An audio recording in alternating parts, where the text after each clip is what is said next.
TV조선 취재기자들이 전하는 뉴스의 중심, 보도본부 한라인, 저는 신효섭입니다.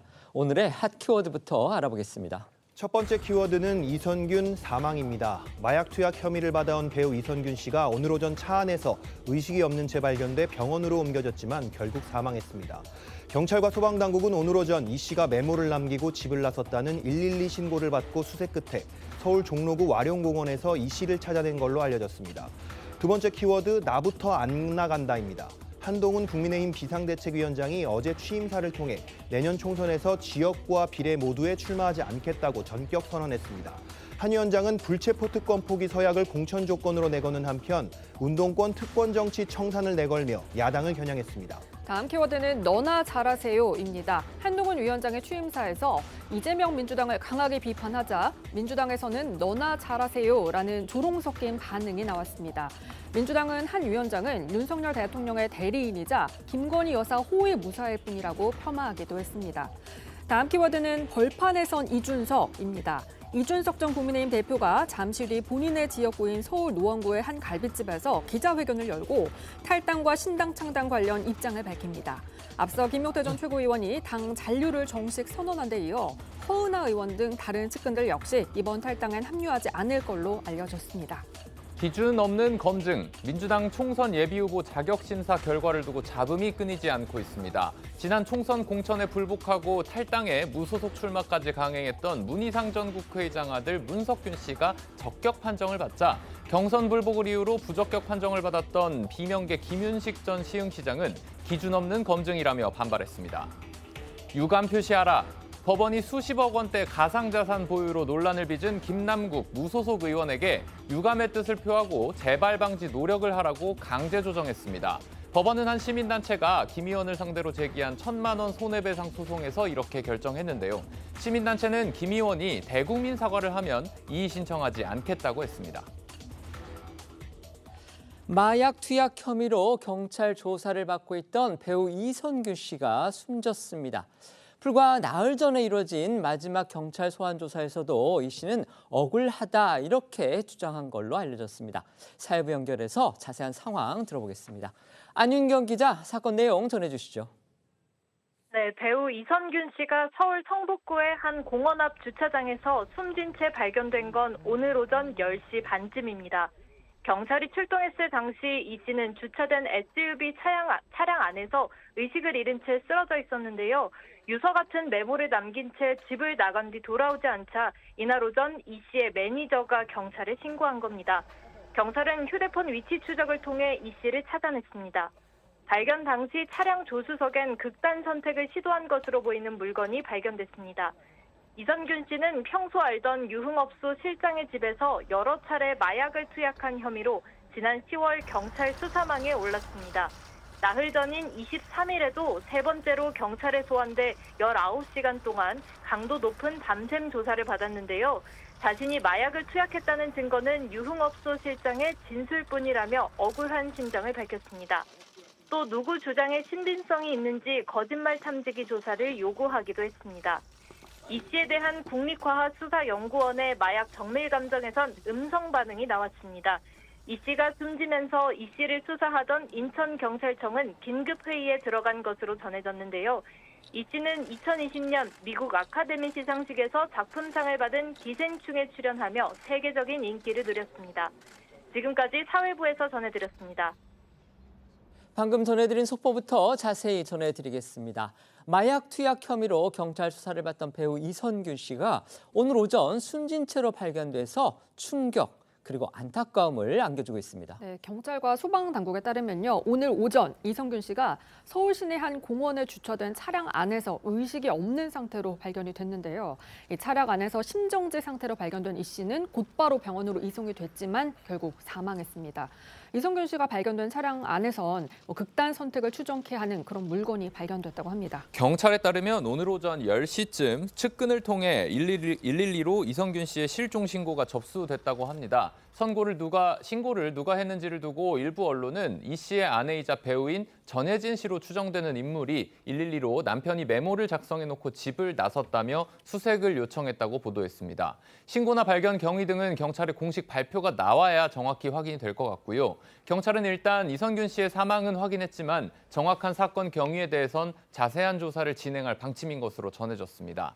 이선균 씨 소속사는 아직 연락 두절 상태로 공식 입장을 내놓지 않고 있습니다. 이선균 씨가 불미스러운 일에 연루되긴 했지만요. 워낙 재능 있는 배우라는 평가를 받았고요. 특히 영화 기생충을 통해서 이 세계적으로도 이름이 알려진 그런 스타이기 때문에 정말 안타까운 소식이 아닐 수가 없습니다.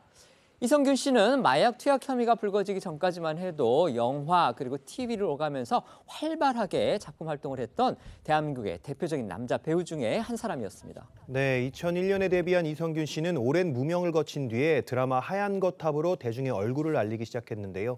그 이후 다채로운 작품으로 연기력을 인정받은 국내 대표 배우 중 한 명이었습니다. 대표작으론 드라마 파스타와 나의 아저씨, 또 1,000만 명 이상의 관객을 동원하고 칸 영화제와 아카데미를 휩쓴 기생충 등까지 장르를 가리지 않고 단단한 필모그래피를 쌓으며 꾸준한 작품 활동을 보여왔습니다.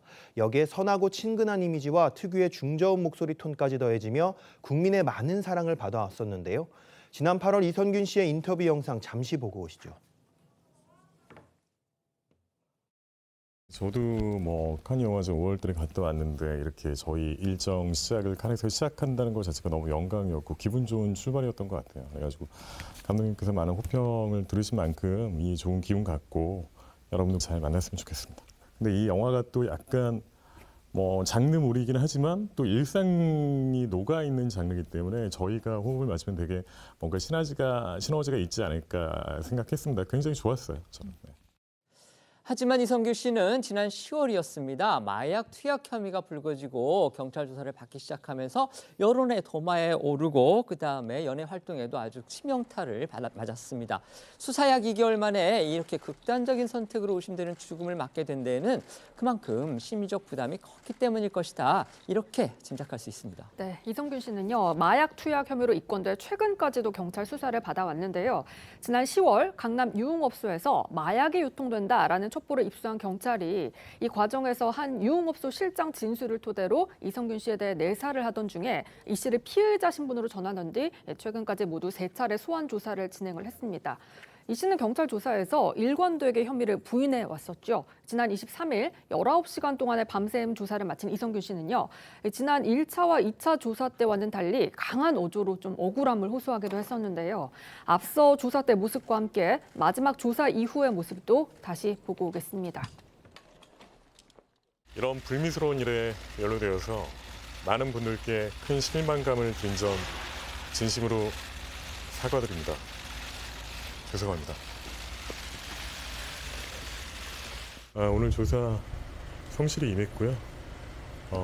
이제 앞으로 경찰에서 저와 공갈범들 사이에 어느 쪽이 진술의 신빙성이 있는지 잘 판단해 주시기를 부탁드리겠습니다. 마약 투약 혐의는 인정하시는 건가요? 예, 오늘 경찰 조사에서 다 성실하게 말씀드렸습니다. 고의로 마약 투약했다는 혐의는 아직도 부인하세요? 예, 그것도 다 경찰에서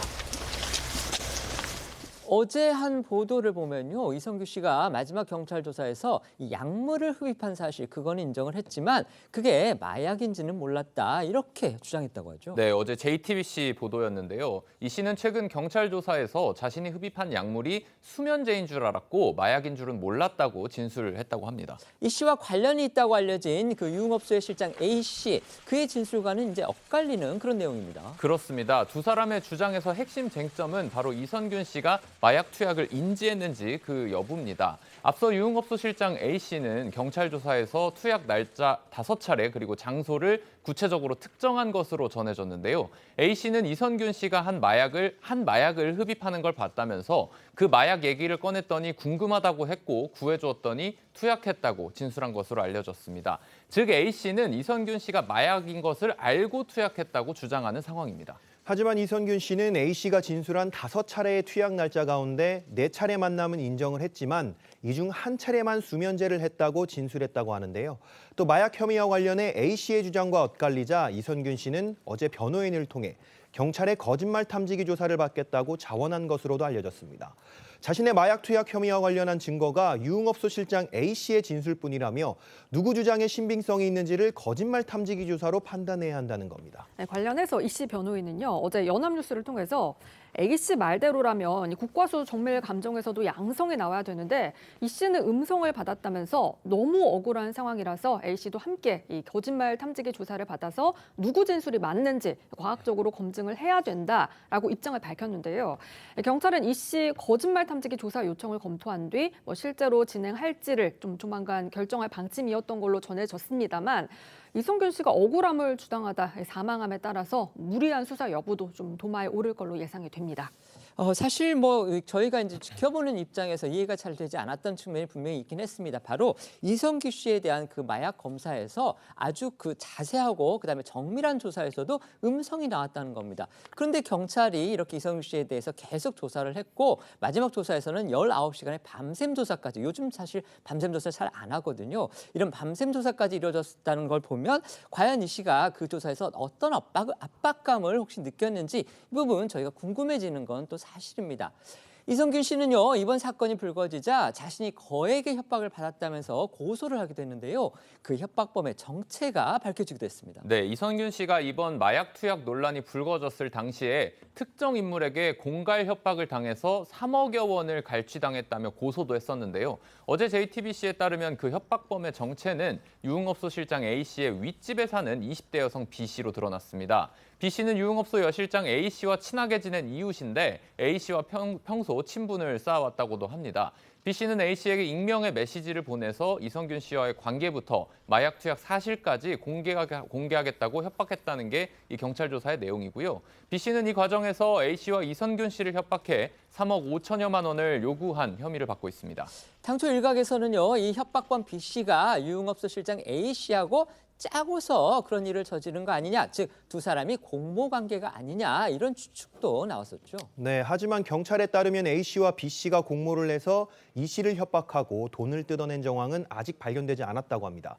이미 구속된 A씨는 앞서 나도 SNS를 통해 협박당했고 누가 협박했는지 모른다고 주장했었는데 알고 보니 자신이 가까이 알고 지내던 여성으로부터 협박을 받았다는 건데요. A씨는 자신이 협박받은 사실을 이성균 씨에게 알렸고 이씨 측은 협박범 B씨에게 돈을 건넨 것으로 알려졌습니다. 경찰은 B씨에 대해 구속영장을 신청했지만 B씨는 어제 오후 영장심사에 나타나지 않았습니다. 경찰은 B씨의 불출석 사유를 확인한 뒤에 구인장을 집행할지 검토할 것으로 전해졌습니다. 이성균 씨의 비보를 접한 팬들은 물론이고요, 연예계 인사들까지 정말 큰 충격을 받을 듯합니다. 네, 이 씨는 사실 마약 혐의 논란이 불거지기 불과 몇 개월 전만 하더라도요, 개봉작 홍보를 위해서 인터뷰, 무대 인사 일정 등을 적극적으로 좀 소화를 해왔던 터라서 연예계에선 이번 사건 여파 가라앉지 않고 있던 그런 상태였는데요. 이런 가운데 이 씨의 사망 소식까지 알려지자 네티즌들은 오보이길 바란다라면서 믿지 못하는 그런 반응입니다. 지금 다음 소식 넘어가기 전에요. 이성균 씨 측의 그 소속사에서 입장을 냈습니다. 간단하게 전해드리면은요, 호두 앤 유의 엔터테인먼트라는 그런 소속사인데 이성균 씨가 27일 세상을 떠났다, 이렇게 이성균 씨의 사망을 공식적으로 인정을 했습니다. 그리고 비통하고 참담한 심정을 가눌 길이 없다, 이렇게 얘기를 했고요. 부디 고인의 마지막 가는 길이 억울하지 않도록 억측이나 추측에 의한 허위사실 유포 및 이를 토대로 한 악의적인 보도는 자제해 주시길 정중히 부탁드린다, 이렇게 했습니다. 또 장례에 대해서는 유가족 그리고 동료들이 참석한 가운데서 조용하게 치르겠다. 고인의 마지막 가는 길에 깊은 애도를 표한다, 이렇게 밝혔습니다. 이제 정치권 소식 짚어보겠습니다. 첫 번째 주제 먼저 영상으로 보겠습니다. 국민의힘 비상대책위원장으로서 처음 인사드립니다. 반갑습니다. 한동훈입니다.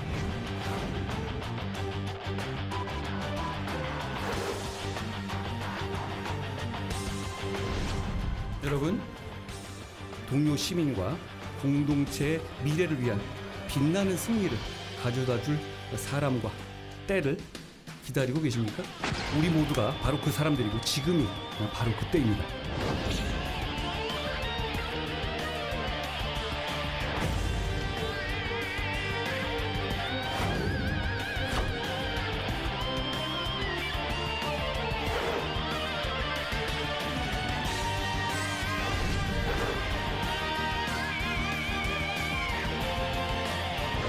정권을 견제하는 것은 그리고 감시하는 것은 야당의 몫입니다. 여당이 야당을 견제하고 야당을 감시하는 것이 아닙니다. 국민의 상식에 기반한 문법이라고 얘기했는데 이건 여의도 문법 중에서도 극단적인 여의도 문법이죠.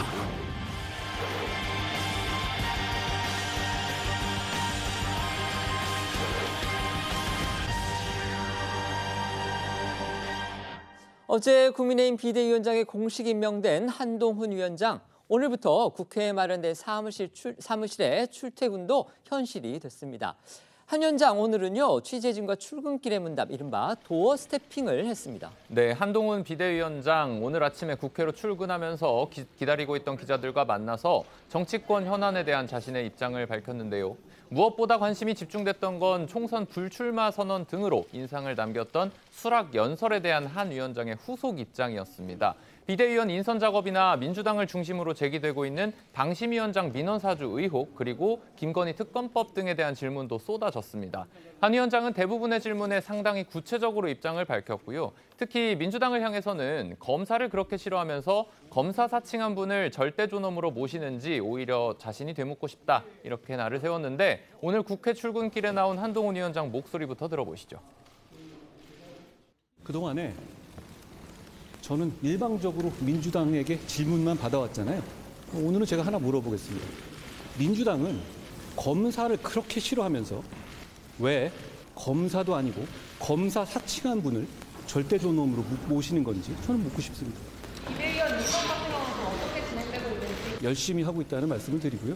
저는 우리 사회에 여러 자기 땀 흘려 돈 벌고 가족을 보호하고 동료 시민에 대한 선의를 가진 분들을 상징하는 분들을 모셔야 한다고 생각합니다. 당연히 비정치인 위주입니다. 정치인 위주로 할 거라면 제가 이 자리에 여기에 나와 있는 게 이상한 일이죠. 어제 불출마 선언하셨는데 당내에 좀 이런 움직임이 더 확산될 필요가 있다라고 보시는지. 출마를 하셔야 할 분은 오히려 출마를 해야 됩니다.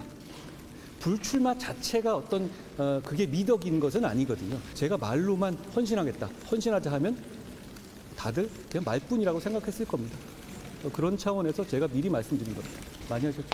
이거 내일 해야 되는 거예요? 달라진 게 없는 것 같아요. 한 위원장은 첫 출근 날인 오늘 공식 일정을 잡지 않고 당분간 비대위 구성을 위해서 물밑에서 여러 인사들과 접촉하는 등 이 비대위원 인선에 집중할 것으로 알려졌고요. 모레까지 비대위 인선 마무리 짓고 오는 1월 1일에 서울 국립현충원 참배로 공식 행보를 시작할 것으로 보입니다. 검사 사칭한 분, 이 혐의로 유죄 판결까지 받았던 이재명 민주당 대표를 오늘도 직격한 겁니다. 짚어드린 대로 정치권의 관심, 어제 한 위원장의 연설에 집중이 됐죠. 한 위원장 12분 동안의 취임사를 통해서 이 정치권의 데뷔전을 치른 셈인데, 초반부터 이른바 운동권 심판론, 이걸 꺼내들어서 민주당을 직접 겨눴고요.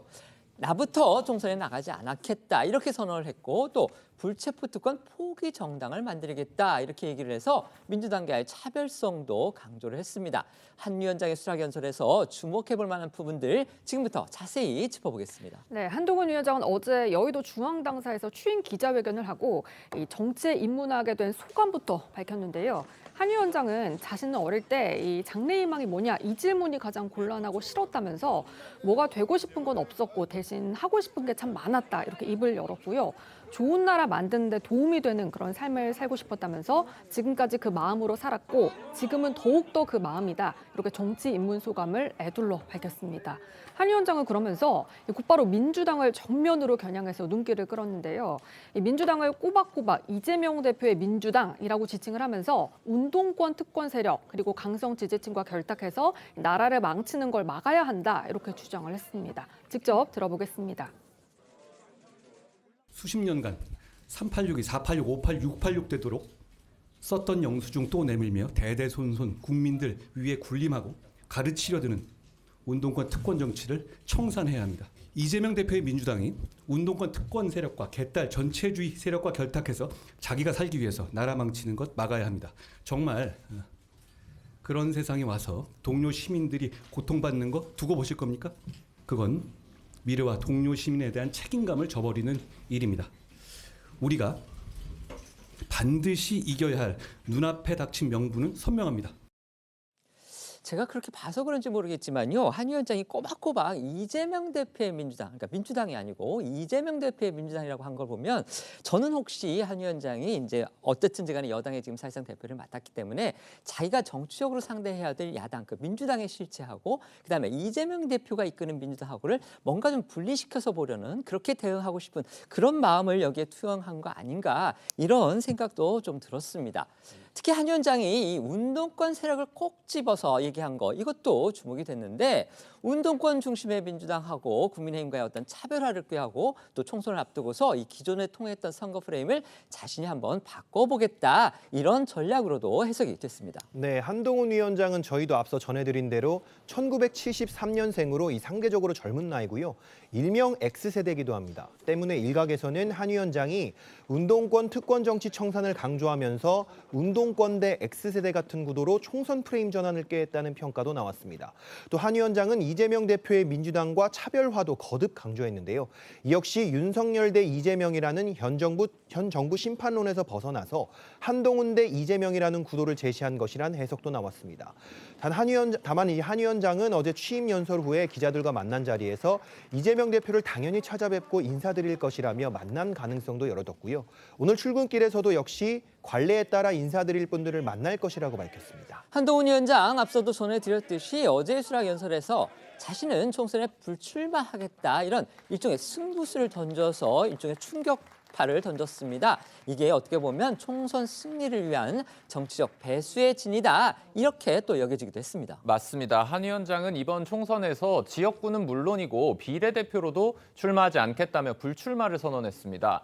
그러면서 한 위원장은 당대표가 일주일에 3-4번씩 형사재판을 받고 있는 민주당을 국민의힘이 왜 압도하지 못하는지 냉정하게 반성해야 한다고 일침을 가하기도 했습니다. 당을 먼저 생각한다는 의미의 선당 후사가 아니라 국민을 먼저 생각하는 선민 후사 정신을 강조하기도 했는데 들어보시죠.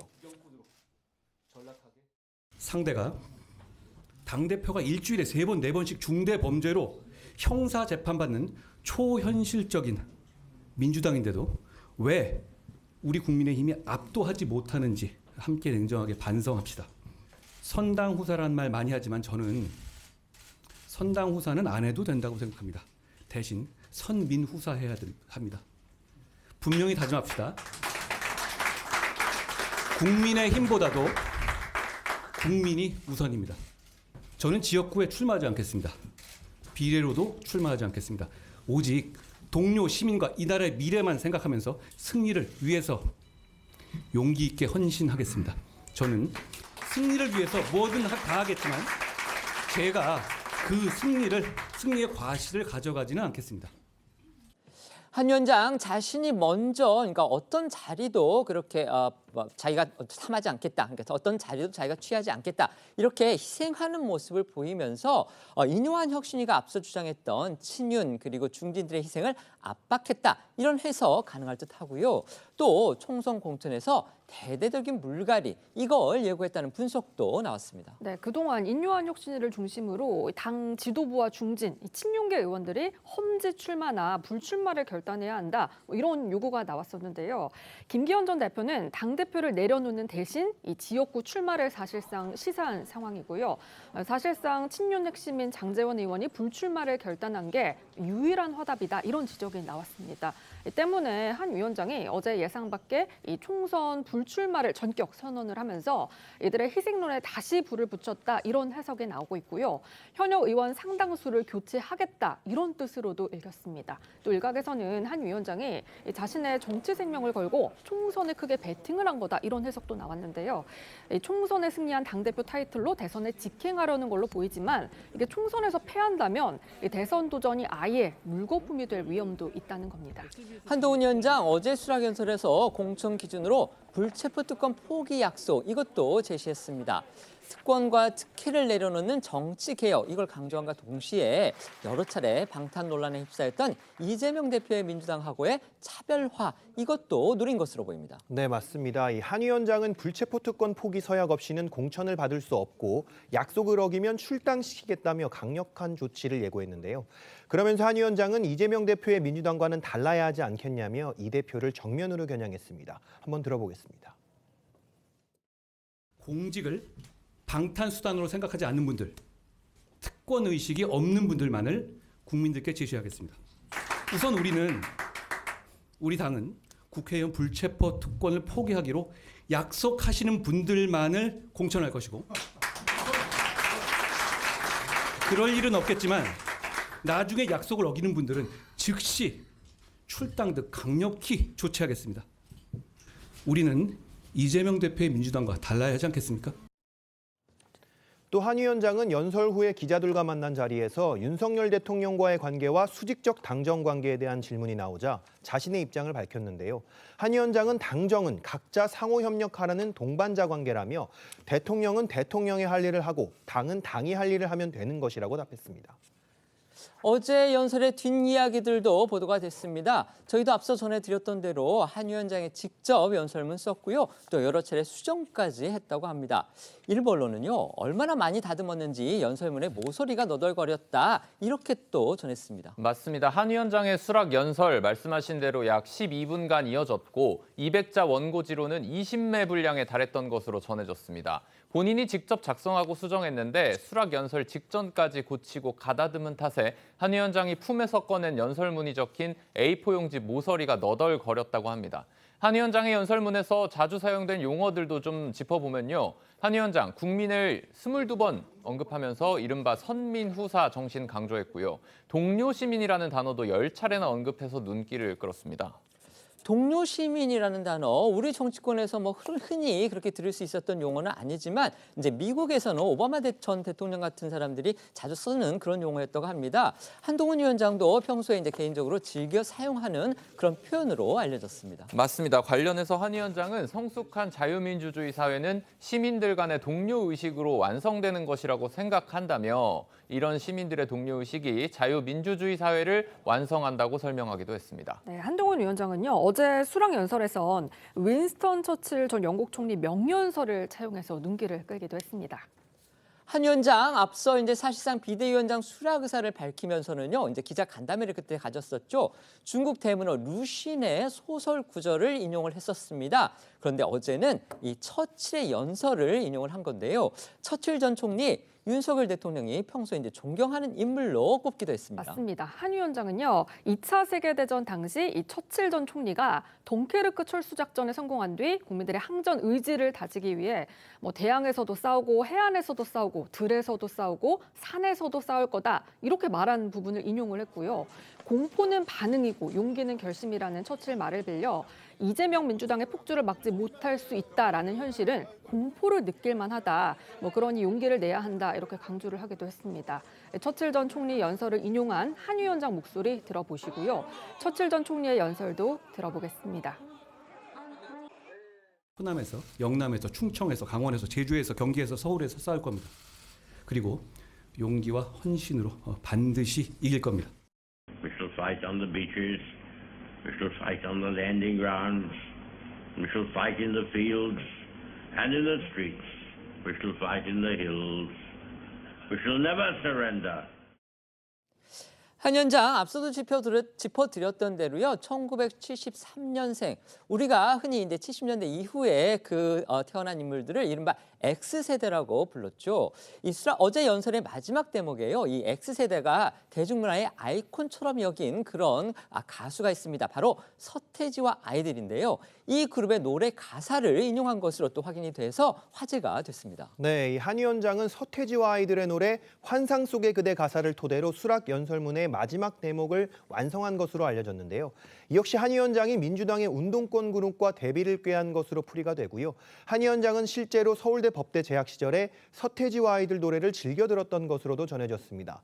한 위원장의 수락 연설 중 해당 대목 먼저 들어보시고 인용된 것으로 알려진 서태지와 아이들의 노래도 들어보겠습니다. 여러분, 동료 시민과 공동체의 미래를 위한 빛나는 승리를 가져다 줄 사람과 때를 기다리고 계십니까? 우리 모두가 바로 그 사람들이고 지금이 바로 그때입니다. 무엇을 망설이나 되는 것은 단지 하나뿐인데 바로 지금이 그대의 유일한 순간이며 바로 여기가 단지 그대의 유일한 장소이다. 한 위원장 패션도 살펴보죠. 어제 수락 연설에서 하고 나온 넥타이도 눈길을 끌었습니다. 조선 세종 당시의 그 훈민정음으로 쓴 최초 작품인 용비어청가가 새겨진 넥타이인데 한 위원장은 앞서 법무부 장관 취임식에도 이 똑같은 넥타이를 착용했었고요. 한 위원장이 연설 중간중간 자신이 강조하고 싶은 부분에서 미국식 손가락 따옴표를 연거푸 사용한 것도 눈길을 끌었습니다. 하지만 국민의힘이 어제 한 위원장 취임식에 참석한 기자들에게 미리 질문 주제를 묻었고요. 그다음에 질문의 개수도 몇 개를 이렇게 제한한 것을 두고서는 또 비판의 목소리도 나왔습니다. 네, 한 위원장 취임식에서 국민의힘 관계자가 기자들에게 미리 질문 주제를 묻고 질문자와 순서도 정했고요. 질문도 최대 4개까지 받겠다면서 개수도 제한했습니다. 국민의힘 측은 시간이 촉박하고 유튜브 라이브 연결 때문에 혼선도 생길 수 있으니까 이해해달라고 밝혔는데 향후에 한 위원장과 기자 간담회 자리를 마련하겠다는 설명을 덧붙이긴 했습니다. 이를 두고 일각에서는 질문을 제한하면서 이 구설 등 리스크 관리에 나선 것으로는 보이지만 소통의 폭을 줄인 게 아쉽다는 지적도 나왔습니다. 한동훈 비대위원장이 어제 이제 취임사를 겸한 그런 연설을 했습니다. 정치권에서 여러 면에서, 그러니까 여당은 여당대로, 야당은 야당대로 어쨌든 깊은 인상을 받은 듯은 보입니다. 하지만 또 평가는 여야가 또 확연히 갈리죠. 저희 패널 두 분께서는 어떤 부분을 가장 인상 깊게 들으셨는지 한번 여쭤보겠습니다. 먼저 말씀해 주시죠. 보통 정치권에서 흔히 쓰지 않는 그 fellow citizen, 동료 시민이라는 표현하고 그다음에 공공선 얘기를 많이 하더라고요. 그리고 공동체의 미래. 이게 아마 본인의 정치적 가치인 것 같은데 사실은 그 내용을 보면은 한동훈 비대위원장 체제는 상당히 반 이재명 전선의 그 어떤 확고한 그런 입장을 견지할 것이다라는 것을 요소마다 확인할 수 있는 것이고요. 총선 불출마와 관련해서는 아마 그 연설 중에 가장 예상치 못했던 부분이 바로 총선 불출마와 관련된 부분인데 총선 승리를 위한 배수의 진이라는 차원도 있을 것이고 또 그 당내의 기득권 영남 중진 다선으로 이야기되는 그분들에 대한 개혁뿐만 아니라 당내의 상당수의 물갈이를 또 예고하는 측면도 있을 것 같고요. 또 하나는 이런 측면도 있습니다. 이건 순전히 개인적인 생각인데요. 만약에 총선에서 승리를 하는데 한동훈 위원장이 정치권에 그대로 있게 되면은 아직도 임기가 많이 남은 윤석열 대통령과의 관계 또 그 안에서 그 당원들이 윤핵관 한핵관 하면서 상당한 혼선이 나올 수도 있는 문제에 대해서 산뜻하게 정리를 한 게 아닌가 그런 생각과 함께 총선의 성패에도 자신의 운명을 맡기지 않겠다는 이기는 거는 말할 것도 없고 패했다 하더라도 나는 불출마였으니까 그런 여러 가지 포석이 있다라는 생각이 들고요. 도어 스태핑과 관련해서 오늘 이제 도어 스태핑을 했고 본인이 달변이라는 걸 잘 알고 있기 때문에 도어 스태핑을 저는 계속 할 것 같다라는 생각이 좀 들어요. 예. 네. 이게 비상대책위원장으로 취임한 거 아니겠습니까? 지금 국민의힘이 비상 상황이라는 겁니다. 지도부들이 다 내려왔고 이게 수직적인 당정관계의 여파라고 보는 게 맞다면 국민의힘 자체에 대한 자성의 목소리를 먼저 내는 게 맞았다고 생각이 들고요. 민주당에 대해서 공세를 펼 수는 있지만 적으로 규정해서는 안 된다고 생각합니다. 상대방을 악마화하는 순간 정치는 실종되는 건데 거기에 있어서 뭔가 확장성을 전혀 보여주지 못해서 안타까웠다. 그러면서 기자들의 질문과 관련해서도 소통의 부족함이 언급이 됐는데 물으면 그런 거 아니겠습니까? 김건희 여사에 대해서 물으면 악법이라고 하고 민주당에 대해서는 악마화하고 386이 기득권화 됐다라고 문제 제기를 할 수는 있지만 너무 그 수위가 강합니다. 그렇다면 여야의 어떤 통합 그리고 윤석열 대통령의 보완제로서의 역할을 과연 기대할 수 있을 것인가 그런 걸 확인하진 못해서 참 아쉽습니다. 네, 어제 한동훈 위원장의 이 취임사를 두고서 여야의 평가는 엇갈렸습니다. 국민의힘에서는요 한 위원장이 불체포 특권 포기 이거를 선언을 하니까 지금 소장파 친윤 인사들을 중심으로 해서 또 릴레이 화답의 그런 입장이 나와서 또 눈길을 끌었습니다. 그렇습니다. 오늘까지 김기흥 전 대통령실 부대변인을 포함해 예비후보 14인이 불체포 특권 포기 의사를 공개적으로 밝혔습니다. 다수가 대통령실 출신의 이른바 젊은 피 후보들인 이들은 오늘 발표한 공동선언문에서 선민 후사의 시대 정신에 공감하며 저희부터 실천하겠다고 했는데요. 이들은 한 위원장의 연설이 나온 뒤 예비 후보 및 출마 예정자들끼리 공감대를 형성해 당과 교감 없이 자발적으로 공동선언을 준비했다고 전했습니다. 한동훈 위원장이 어제 총선 불출마 선언을 가장 민감하게 받아들일 사람들, 아마 국민의힘 내부의 친윤 실세 그리고 다선 중진 의원들이 아닐까 싶습니다. 이들의 희생론에 다시 불이 붙을지 이 부분 지금 여야 모두 주목하고 있습니다. 네, 잠시 좀 시간을 거슬러 보면요. 주류 희생론 가장 먼저 꺼내든 건 인요한 혁신이었죠. 이후 이 장제원 의원의 총선 불출마 선언, 김기현 전 대표 대표직 사퇴가 이어졌고요. 사실 이후엔 별다른 움직임이 감지되고 있지는 않았습니다. 하지만 어제 한 위원장의 총선 불출마를 선언하면서 기류가 어떻게 바뀔지 정치권의 이목이 쏠리고 있는데요. 일단 당내에서는 한 위원장 불출마 선언으로 국민의힘 중진 또는 실세 의원들의 진퇴 여부에 대한 그런 결정 속도가 상당히 빨라질 것 같다 이런 반응이 나왔고요. 대구 달서갑 출신 홍석준 의원은 한 위원장 불출마 선언을 두고 시사하는 바가 크고 무섭다 이렇게 반응하기도 했습니다. 각각의 목소리 듣고 오겠습니다. 지역구든 비례든 그 뜻이 제가 볼 때는 굉장히 시사하는 바가 크고 무섭다. 그래서 원칙적인 어떤 개혁 드라이브를 당내에도 걸고 그리고 어떤 그 불체포 특권이라든지 이런 걸 통해서 이재명의 어떤 민주당과도 확실한 어떤 차별화를 보이겠다 이런 어떤 선언이기 때문에 우리 당내에서는 더 어떻게 보면 좀 긴장이 좀 높아지고 있다 볼 수 있겠습니다.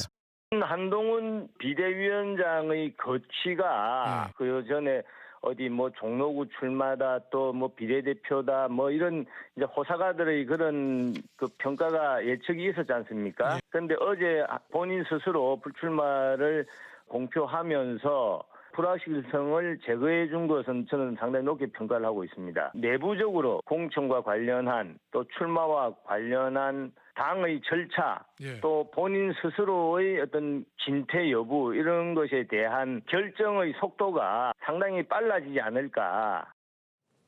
한동훈 위원장 취임 직후에요. 친윤계 핵심으로 꼽히는 이철규 인재영입위원장과 함께 황정근 윤리위원장 그리고 신의진 당무감사위원장이 일괄 사의를 표명했다고 이렇게 전해졌습니다.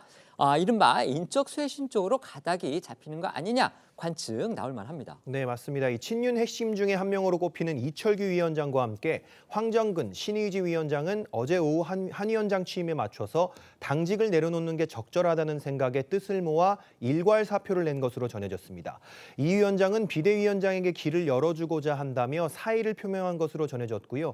또 비대위원장이 새로 취임했으므로 비대위원장 스타일에 맞게 인사를 할 수 있게 해주는 게 도리라며 비슷한 시기에 당직을 맡은 분들의 생각이 같아서 하루를 넘기지 말고 오늘 바로 사의를 밝히기로 했다고 전했습니다.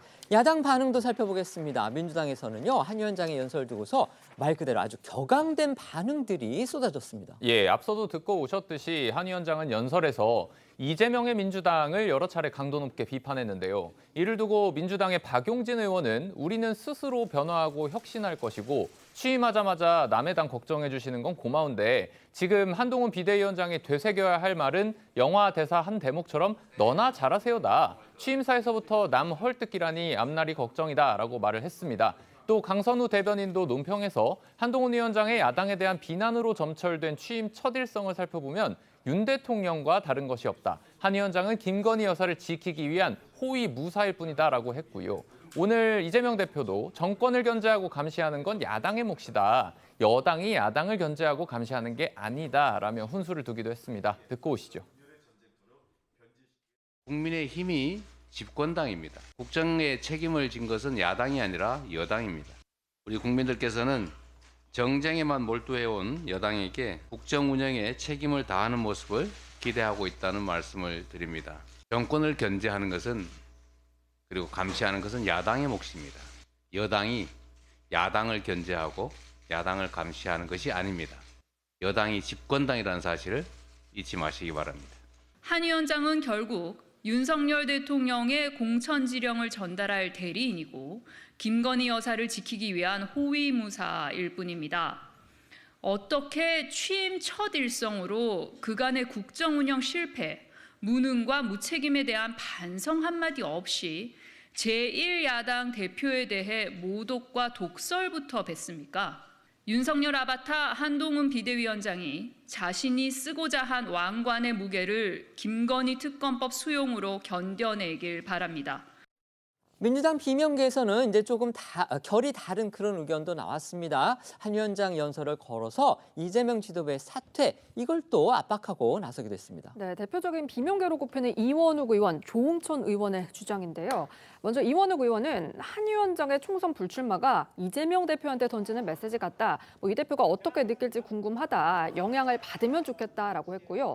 조홍천 의원 역시 민주당 비판 지점에 대해 이 표현이 거칠어서 그렇지 원칙과 상식에서 그동안 지적해온 부분과 일부 겹친다. 민주당도 변화의 경쟁에 뛰어들어야 한다라고 강조를 했습니다. 각각의 목소리 듣고 오겠습니다. 이재명 대표에게 던지는 메시지 같은데요. 이재명 대표가 그 문제에 대해서 어떻게 느낄 것인지 저도 굉장히 궁금합니다. 영향이 좀 미쳐졌으면 좋겠고요. 만일 이재명 대표가 계속해서 약속해왔던 연동제를 포기하고 정립형으로 돌아가겠다. 이런 거를 만약에 자기의 출마를 위해서 꼼수를 편다면 아마도 국민들로부터 심판받을 것이고 그런 문제에 대해서는 한동훈 비대위원장이 잘 짚어낸 것 같습니다. 국힘의 근본적인 문제는 건드리지 않고 넘어가는 거기 때문에 효과가 이제 어느 지점에서는 한계가 드러날 거고요. 예. 사실 표현이 거칠어서 그렇지 원칙과 상식에서 그동안 지적해온 부분하고 좀 일부분 겹치는 부분도 어제 많이 겹치죠. 들어있었죠. 많이 겹치죠. 오늘 또 욕 많이 먹게 생겼습니다. 어쨌든 간에 당대표는 책임지는 모습을 보여주고 또 여당과 변화의 경쟁에 이제는 본격적으로 뛰어들어야 됩니다.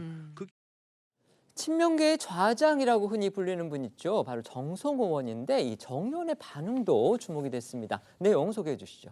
네, 정성호 의원은 오늘 라디오에서 한동훈 바람이 여당의 공천 혁신 과정을 통해 일어난다고 하면 민주당도 거기에 대응해 상응하는 정도의 공천 혁신이 있어야 할 것이라며 공천이 다 끝난 이후에도 이 한동훈 바람이 분다고 하면 거기에 대응해 이재명 대표도 그에 상응할 만한 나름의 결심을 해야 한다고 말한 겁니다. 그러니까 이 한 위원장의 비대위 체제로 판세가 여당 쪽으로 간다면 이 대표의 거취 관련 결단이 필요하다고 한 건데요. 직접 듣고 오겠습니다. 한동훈 바람이 여당의 공천 혁신 과정을 통해 갖고 일어난다고 하면 민주당도 거기에 대응해 갖고 상하는 정도의 공천 혁신이 있어야 될 것으로 보고 있습니다. 그다음에 공천이 다 끝난 이후에 어떤 한동훈 바람이 분다고 하면은 거기에 대응해서 민주당의 우리는 이재명 당대표도 그에 상응할 만한 또 나름의 결심도 해야겠죠. 간판 교체까지 그러니까 염두에 둘 수 있다는 말씀이시죠? 이재명 당대표 지금 단계에서 간판 교체라고 표현하기 적절치 않고 한동훈 비대위원장이 지휘하는 거기에 대응해 갖고 민주당이 바람이 일지 않는다고 하면 대표는 많은 것들을 고려해 봐야겠죠. 잠시 뒤 탈당 기자회견을 할 예정인 이준석 전 국민의힘 대표 이야기도 안 할 수가 없겠습니다. 한동훈 위원장은 당 전체 승리만을 위해서 뛰겠다 이렇게 의지를 피력하면서도 이준석 전 대표를 만날 계획 현재로선 없어 보입니다. 예, 이준석 전 대표 오늘 오후 자신의 지역구인 서울 노원구 상계동의 한 고깃집에서 기자회견을 엽니다. 탈당과 신당 창당과 관련한 입장을 밝힐 예정이고요. 이 전 대표가 당초에 오늘 오전 국회 소통관 기자회견장에서 탈당 선언을 할 예정이었는데요. 논의를 거쳐서 자신의 지역구인 서울 노원병 선거구 내의 상계동에서 회견을 열기로 결정한 것으로 알려졌습니다. 관련해 이 전 대표 측의 관계자는 애초 국회 소통관에서 기자회견을 예정했으나 이 전 대표에게 정치적 의미가 깊은 노원구 상계동에서 정치적 소회와 향후 행보를 밝히자는 취지에서 장소를 결정했다고 말했다고 합니다. 문제는 이준석 신당의 이제 첫 길이 그렇게 순탄해 보이지는 않는다. 바로 이겁니다. 네, 현재 국민의힘 한동훈 비대위가 쇄신의 신호탄을 쏘아 올리면서 여론의 기대감이 높아졌다는 평가를 받고 있죠. 여기에 당장 이 3월 8일 전당대회에서 천하용인으로 함께했던 천하람, 전남 순천갑 당연위원장, 허은하 의원, 김용태 전 청년 최고위원, 이기인 경기도 의원도 오늘 기자회견엔 참석하지 않기로 했고 김용태 전 위원의 경우 국민의힘 잔류 선택을 하기도 해서 당 안팎에서는 이 전 대표의 신당 동력이 약화하지 않았느냐 이런 관측이 나오고 있다고 합니다. 뿐만 아니라 이 전 대표 탈당 전에 한 위원장과의 만남 가능성도 현재로서는 많이 낮아진 상태인데요. 한 위원장은 어제 취임식에서 이 전 대표에게 탈당을 만류하거나 만날 계획이 있느냐는 질문을 받았는데 앞으로 취임하면 다양한 생각을 가진 많은 분들을 진영과 상관없이 만나고 경청할 것이라고 밝히면서도 특정 분들에 대한 계획은 없다고 했습니다. 직접 들어보시겠습니다. 다양한 생각을 가진 많은 분들을 진영과 상관없이 만나고 경청할 겁니다. 그렇지만 지금 단계에서 어떤 특정한 분들을 전제로 해가지고 어떤 계획을 갖고 있지는 않습니다. 한동훈 비대위원장이 출범을 하면서 결국 이제 이준석 신당이 과연 얼마나 여론의 지지를 받을까 여기에 대해서 의문부호가 더 커졌습니다. 오늘 어쨌든 탈당합니다. 어떻게 평가하십니까? 또 지금 생각해 보니까 한동훈 체제가 출범하게 된 주요 동기 중에 하나가 이준석 변수가 아니었을까라는 생각도 하게 됩니다. 많은 사람들은 뭐 국회에서의 쌍특검이라든지 여러 가지 이야기를 했지만은 요번에 한동훈의 부상으로 가장 큰 타격을 받은 정치인은 이준석 전 대표인 것 같은데요. 그럼 향후 이준석 대표의 탈당 이후의 신당 과정이 얼마만큼 원활하겠는가 아니면은 또 다른 어려움에 봉착하겠는가의 여부는 사실은 이제 국민의힘 비대위원회가 어떤 스텝을 밟느냐, 그래서 어떤 호응을 얻느냐 아니면 비판을 얻느냐에 따라서 상호 반응적인 그런 상황이 나오지 않을까 이런 생각이 들고요. 그 계기가 아마 그 김건희 여사와 관련한 특검의 그 과정, 그 다음에 이제 그 국민의힘 내에 공천과 관련한 물갈이 과정, 이런 것들이 연동해가지고 상호작용을 일으킬 것이라고 보이고요. 무엇보다도 이준석 대표는 그 관행적으로 우리가 생각할 수 있는 조직은 없습니다. 그 개인기가 뛰어나고 또 자기가 생각하는 어떤 그 사이버 공간상의 지금 조직을 가지고 뭔가를 지금 해보겠다라는 것인데 과연 시작은 미미하나 끝은 창대할 것인지 아니면 태풍의 찻잔으로 끝날 것인지 그 변수가 바로 한동훈이라는 점이 참 역설적입니다. 네, 찻잔 속에 태풍이 맞을지 않을까 싶습니다. 제가 태풍 네, 속에 말씀해 찻잔이라고 했으니까. 네. 네. 말씀해 주십시오. 저는 이준석 전 대표의 신당에 대해서 주목도가 떨어진 건 사실인 것 같은데 그건 상대적으로 한동훈 비대위에 대한 언론 주목도가 높아졌기 때문이고 한동훈과 이준석이라는 두 정치인은 이제 상호 보완제가 아니라 대체제라는 평가에 동의가 됩니다. 그렇다면 당장 내일 있을 김건희 여사 특검과 관련해서 한동훈 장관이 사실상 악법으로 규정짓고 그거를 대통령께 재부의를 요청한다면요. 저는 국민의 어떤 여론에는 상당히 반하는 측면이 있어서 다시금 이준석 전 대표의 신당 또 보수층의 마음이 가닿을 여지도 상당히 열려 있다고 봅니다. 네. 지금 민주당 얘기도 해볼 텐데요. 민주당에서 역시 가장 큰 핵심 현안은 바로 이낙연 전 대표의 신당론입니다. 이낙연 전 대표 민주당의 쇄신 시한 연말로 지금 못 박은 상태인데 이낙연 전 대표가 김부겸 전 총리를 이제 만났죠. 그 자리에서 이 신당 합류를 설득했다. 이런 보도가 또 나와서 눈길을 끌고 있습니다. 네, JTBC 보도인데요. 이낙연 전 대표가 이달 초에 김부겸 전 총리를 비공개로 만났고 이 자리에서 이 신당 합류를 요청을 했다고 합니다.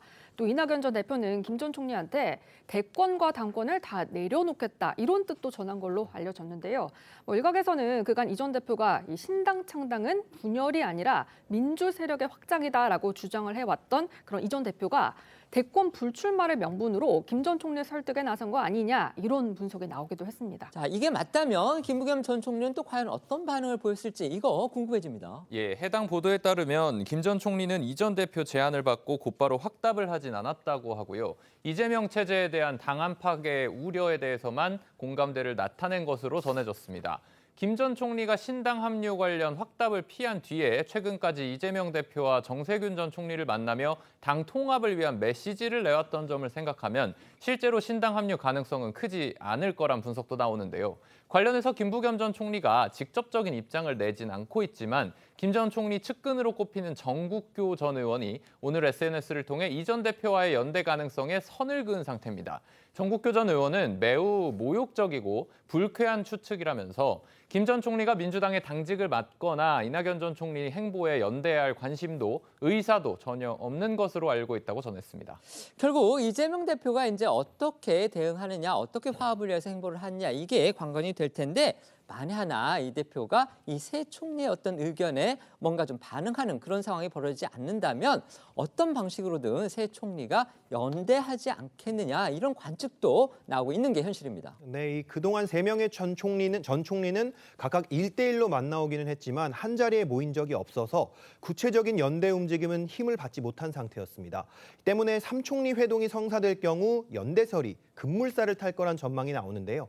하지만 3총리 회동과 관련해 어제 조찬 회동을 한 정세균 전 총리와 이낙연 전 대표는 적절한 상황이 조성된다면이라고 전제를 단 상태입니다.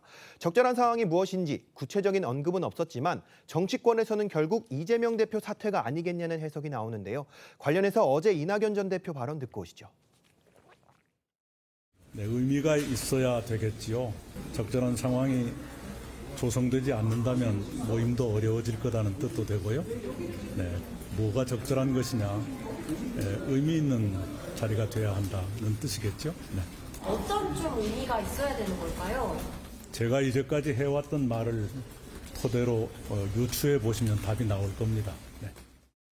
내일은 정세균 전 총리하고 이재명 대표가 만납니다.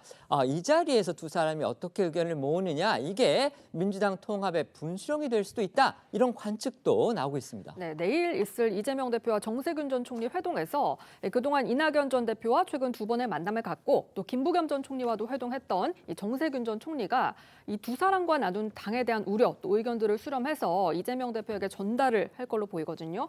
관건은 이 대표 반응이겠죠.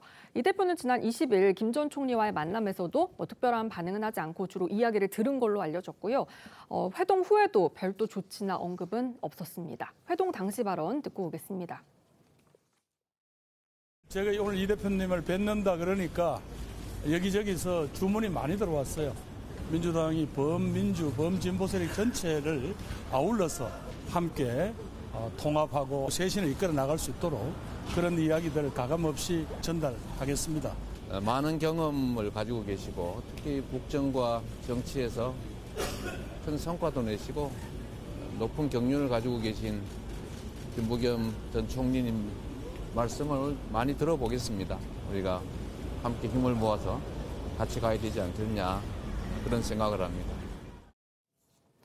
네, 그동안 이 대표가 쇄신 요구에 좀 침묵을 해왔던 만큼 연말 시한이 얼마 남지 않은 가운데 이번 정 전 총리와의 회동까지 마친 뒤에 이 대표가 어떤 입장을 내놓는지에 따라서 민주당 상황 급변할 수 있다는 전망이 나오고 있습니다. 신당 창당 문제와 더불어서 지금 민주당에 아주 큰 골칫거리가 하나 있습니다. 바로 공천은 아직 시작되지도 않았는데 그 준비 단계에서부터 지금 여러 가지 잡음이 나와서 지금 민주당에 부담을 안겨주고 있다는 겁니다.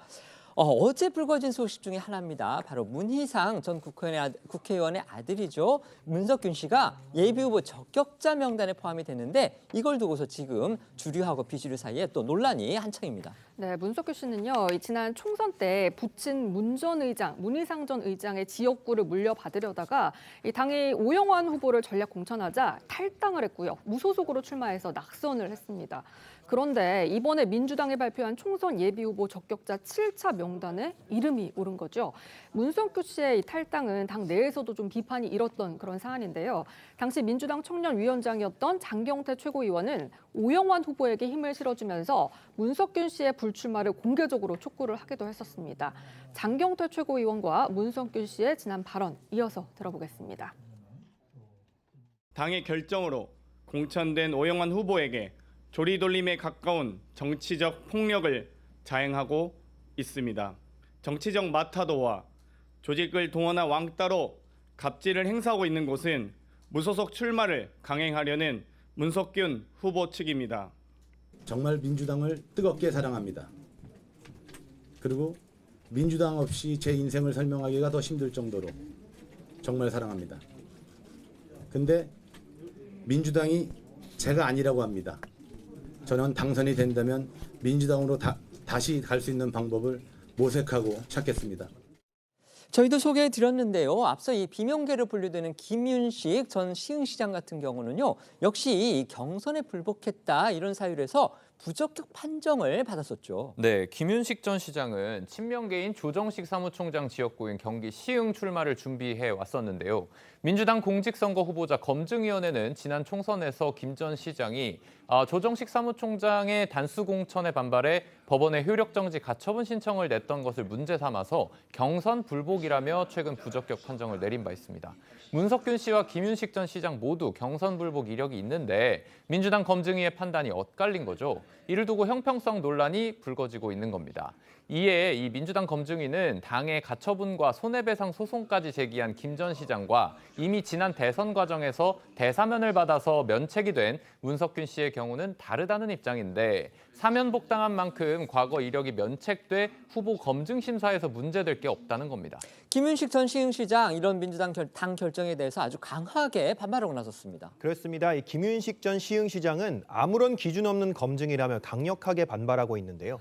김 전 시장은 한 매체와의 통화에서 공산당도 숙청할 때 근거를 대는데 어떻게 공당이 이럴 수 있나라며 목소리를 높인 것으로 전해졌고요. 민주당 측이 근거로 문석균 씨 적격 근거로 된 이 사면이 적격 근거로 명시돼 있지 않은 내용이라고 지적을 했다고 합니다. 김 전 시장은 이의 신청이 받아들여지지 않을 경우 탈당도 고려할 수 있다는 입장인 것으로 전해졌는데요. 관련해서 김 전 시장 목소리 들어보시죠. 심판자 역할을 하면서 기준은 자기 편한 대로 적용하는 거는 당이 사당화됐다라는 것을 스스로 증명하고 있는. 음주운전에 또 탈당 이력까지 있는 그런 분들도 적격 판정을 받아서 이 역시 또 논란의 한 부분이 되고 있죠. 바로 이용주 전 의원입니다. 이 전 의원은요, 지난 2018년 윤창호법 발의 한 달여 만에 음주운전으로 적발이 돼서 논란이 일었었는데요. 지난 2016년엔 민주당을 탈당한 뒤 국민의당으로 적을 옮기기도 했었습니다. 민주당 측은 음주운전과 관련한 부적격 기준이 윤창호법 시행 이후인 만큼 이용주 전 의원은 문제가 없다 이런 입장이거든요.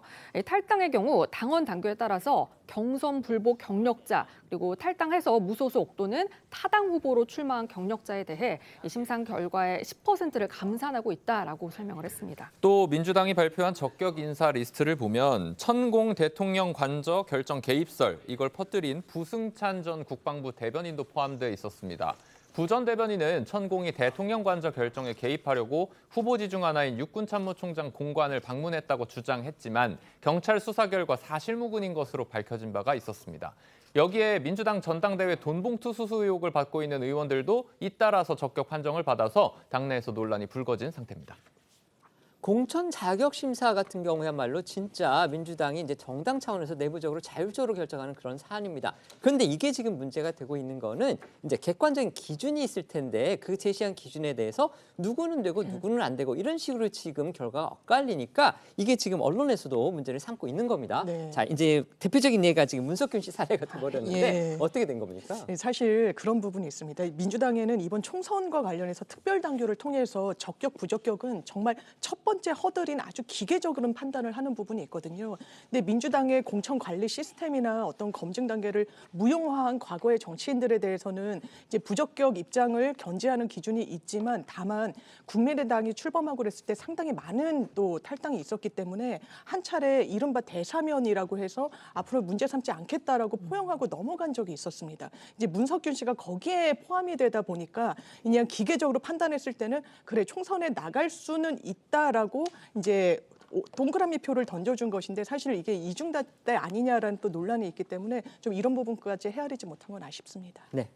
글쎄 기계적 허들인데 어떻게 그렇게 우연의 일치처럼 비명계 쪽에 있는 사람들은 지금 예비 후보 단계거든요. 근데 전부 부적격 판정을 받는다 이겁니다. 특히 김윤식 전 시장이라고 하는 사람의 경우에는 본인이 탈당을 한 것도 아니고요. 애초에 경선을 하겠다고 결정해놓고 그걸 번복시키니까 본인이 반발했다라는 거거든요. 근데 그러한 사정에 대해서 단순히 기계적으로 검증위에 의해서 적격, 부적격을 나누겠다. 이게 민주당이 자랑하는 공천 시스템에 의한 공천이라고 그러는데 실제로 보면 과연 이게 시스템에 의한 것인지 아니면은 친명 인사들만을 공천시키기 위한 모종의 노림수인지에 대해서 많은 사람들이 의혹의 눈을 가지고 가지고 있거든요. 또 다른 문제가 되는 인사들 같은 경우에도 특히 호남 지역에서 친명에 가까운 사람들을 공천시키기 위해서 기존의 비명 의원들을 지금 이제 소위 뭐라고 표현해야 될지 모르겠지만 배제하는 그런 여러 가지 지금 절차가 진행되고 있는데, 호남 같은 경우는 정말 공천만 받으면은 당선이 되는 지역 아닙니까? 그러다 보니까는 실제로 지금 이 문제에 대해서 민주당 내에 부글부글 끓는 사람들이 많고, 공관위원장을 뽑는다 그러는데 민주당 시스템은 이미 그 선정된 공관위원들이 더 문제라는 거예요. 공관위원장은 사실은 상징적인 존재에 그칠 수 있다라는 우려를 또 하고 있던 것 같습니다. 네, 지금 부적격 판정을 받은 사람들 중에 뭐 상당수 비명계도 포함이 돼 있긴 하지만요. 또 비명계의 대표적인 사람이라고 할 수 있는 조홍천 의원이나 일부 의원들은 또 적격 판정을 받았기 때문에 비명계라고 해서 이제 꼭 그렇게 부적격을 받는 건 아니라는 점은 저희가 말씀을 드리겠습니다. 어제 구속된 지 8일 만에 검찰 조사를 받은 송영길 전 민주당 대표 이야기도 해보겠습니다. 송 전 대표 어제도요 묵비권을 행사했고요. 검찰은 결국 송 전 대표의 구속 기한을 연장했습니다. 네, 민주당 전당대회 돈봉투 사건으로 구속된 송영길 전 대표가 어제 구속 이후 첫 검찰 조사를 받았습니다. 아시는 것처럼 송 전 대표는 앞서 검찰의 소환을 3차례 거부했고, 검찰이 체포영장 집행을 포함한 강제 구인 절차를 검토하자 어제 오전 변호사를 통해 공개한 자필 입장문을 통해 돌연 검찰 소환에 응하겠다는 뜻을 밝혔는데요. 하지만 송 전 대표는 입장문에서부터 묵비권 행사를 예고했고요. 진술 거부권을 행사한 피의자를 구속해놓고 수차례 검찰이 소환하는 것은 괴롭히기 수사이고 권한 남용이라고 주장하면서 기소될 때까지 더 이상은 검찰 소환에 응하지 않겠다고 했습니다. 검찰은 어제 오후 2시부터 5시 30분까지 약 3시간 30분가량 송 전 대표를 불러 조사했습니다. 하지만 송 전 대표는 김건희 여사의 도이치모터스 의혹을 수사하라며 사건 관련 진술을 모두 거부한 것으로 알려졌는데요. 송 전 대표 측 변호사는 조사 종료 후 언론 공지를 통해 송 전 대표가 검사의 신문 모두에 대해 헌법상 보장된 진술 거부권을 행사했다. 무기평등 원칙에 따라 판사가 주재하는 공판 과정에서 성실히 답변할 것이라는 입장을 밝혔고요. 송 전 대표는 검찰청을 나서며 수사팀을 향해 다시는 부르지 말라는 요구를 한 것으로도 전해졌습니다. 앞에 전해드린 이 무기평등의 원칙이라는 거는요, 이제 소송법에서 이 대립의 당사자, 그러니까 원고가 될 수도 있고 피고가 될 수도 있겠죠. 그 당사자는 지위가 평등하고요, 또 대등한 공격 그리고 방어의 수단과 기회를 가져야 한다. 이런 원칙을 말하는 겁니다. 구속되기 전에 2차례나 검찰에 이제 셀프 출석까지 했고요. 나부터 조사해달라 이렇게 요구를 했던 송 전 대표, 막상 검찰 소환 조사에서는 계속해서 지금 진술을 거부하고 있는 겁니다. 맞습니다. 송 전 대표는 검찰은 믿지 못하겠으니 법정에 가서 진술을 하겠다 이렇게 주장하고 있지만, 일각에서는 검찰 소환 전과 후에 달라진 송 전 대표의 태도에 대한 비판도 나오는데요. 지난 8일 검찰 소환 당시 송 전 대표 목소리, 그리고 이에 앞서 검찰 소환을 요구했던 목소리까지 다시 들어보시죠. 근데 제가 검찰 소환에 해달라는 것은 제가 검찰 조사에 협조하겠다 이런 말을 한 적은 한 번도 없습니다. 검찰 조사에 적극 응하도록 하겠습니다. 저 송영길은 어떤 일이 당하더라도 절대 회피하지 않고 도망가지 않습니다. 제가 모르는 상황이 있을 수도 있는 거기 때문에 검찰이 소환해서 조사할 것이고 모든 책임을 지겠습니다. 오늘이 송 전 대표의 1차 구속 기간이 끝나는 날입니다. 하지만 검찰이 송 전 대표의 구속 기한을 연장했습니다. 때문에 결국 송 전 대표 새해를 구치소에서 맞게 됐습니다. 그렇습니다. 이 송 전 대표는 지난 18일 구속이 됐고요. 1차 구속 기간은 바로 오늘까지였습니다. 하지만 검찰이 송 전 대표의 구속 기한을 10일 연장하면서 송 전 대표는 내달 6일까지 구치소 생활을 하게 됐습니다. 좀 시간이 흘러서 이제는 좀 잊혀진 사건처럼 그렇게 돼버렸는데요. 바로 거액 코인 거래 의혹의 당사자죠. 무소속 김남국 의원과 관련한 소식입니다. 법원이 최근에 김 의원에게 문제의 사건과 관련해서 유감을 표하라, 그러니까 이제 사과하라는 그런 취지의 강제 조정 결정이라는 걸 내렸다. 이런 사실이 어제 뒤늦게 알려졌습니다. 네, 지난 14일이었습니다. 법원이 수십억 원대 가상자산 보유 의혹으로 논란이 된 김남국 무소속 의원에게 유감의 뜻을 표하고 재발 방지를 위해 노력하라는 강제 조정 결정을 내린 것으로 알려졌습니다. 앞서 시민단체 서민민생대책위원회 측이 지난 5월에 김 의원을 상대로 1,000만 원의 손해배상 소송을 제기했고, 법원은 지난 19일 김 의원 측의 이 같은 내용의 결정문을 송달한 것으로 전해졌는데요. 강제 조정은 민사소송의 조정 절차에서 당사자 협의가 성립하지 않을 때 법원이 직권으로 조정에 가름하는 결정을 내리는 제도입니다. 2주 안에 원고와 피고 측이 이의 신청을 하지 않으면 확정이 되고 확정 판결과 같은 효력도 가지지만 소송 당사자 어느 한쪽이라도 거부하면 정식 재판을 해야 합니다. 관련해 지난 5월 김 의원의 해명과 이후 국회 윤리특위의 판단까지 다시 들어보시죠. 이게 상임위 시간 내냐, 시간 외냐 이걸 떠나서 너무나 제가 잘못한 일이라고 생각이 됩니다. 금액은 0.99개인가 0. 몇 개라고 해서 금액은 액수는 많지는 않은 것으로 너무 소액이어서 이제 정확하게 기억을 못 하고 있고 몇천 원 정도 수준입니다. 네. 거래량이 굉장히 많고 일본은 상임위나 청문회 등 개최일날 거래한 것이 확인되긴 했는데 규모와 횟수, 종류에 있어서 너무나 과도하게 많아서 이것은 뭐 투자 중독이 의심된다라는 그런 의견도 나올 정도로 상당히 과도했고요.